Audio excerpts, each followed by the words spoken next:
Sikreto para ang inyo pong ampalaya ay hindi mapait. Pero hindi nyo pipigain ng pipigain. Kasi mga boss, yung pinakakatas niyan, wala na. Kapag gano'n. Kasi nakakita ako ng gano'n. Pero ito, sikreto ko ha.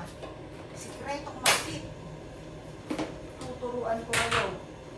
Yan, eto. Binabad lang ito mga bossing ko sa tubig. Binabad lang yan sa tubig kasi, pero wala yung asin. Yan. Hinahiwa ko lang ito sa Mr. Tin. Baka kung may asin, saan ko lalagyan ng asin. Ngayon, tangka tayo ng mantika. Yan.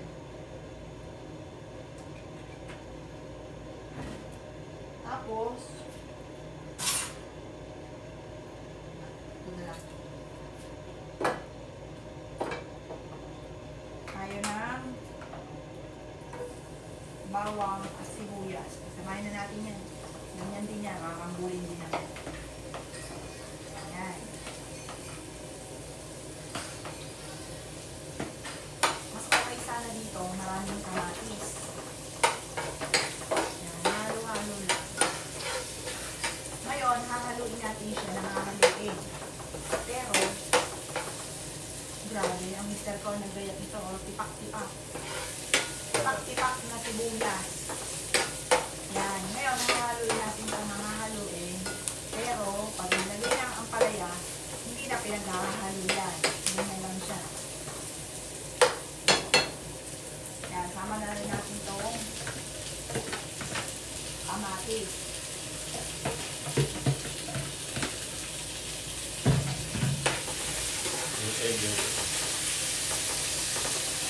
Yan. Masarap ito. Maraming kamatis.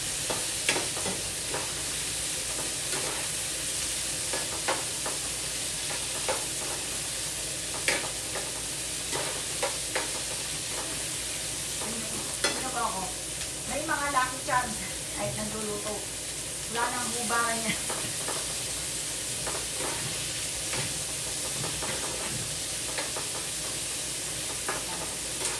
Hintayin lang natin na maluto sila. Pero wag gustong luto. Yung luto, mas okay yung ganito.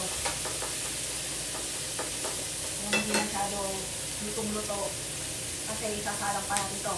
Siyempre, lulutuin pa to. Pag ito luto, sunog na po yan. Kapag ka sobrang luto, bago nito ilagay. Yan. Ganyan. Ngayon, meron ang kain. Na hindi na siya hinahalo. Hindi na siya masyado paghahaluin. Konti lang. Kapait kasi pag hinalo ng hinalo. Tapos, hinalo ka ng konting panika.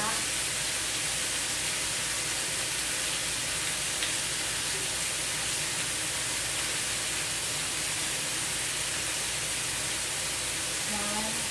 Tapos, patis. Yan. Nalagyan natin ng patis. Konti lang.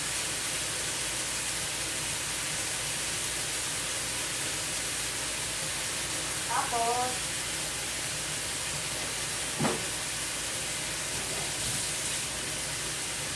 lalagyan ng konting magic sarap. Konti lang. Yan. Ayan. Tapak na yan.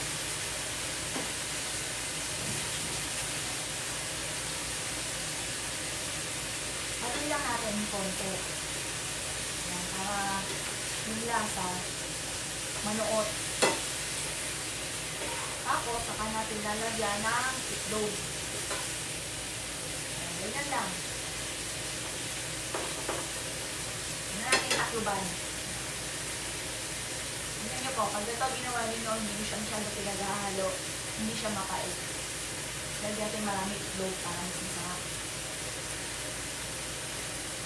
Ayan, hintayin nyo lang hanggang sa parang maluluyot na siya, parang naluluto na, tapos saka ilalagay ang itlog, pwede na, natalo na po yan mga boss.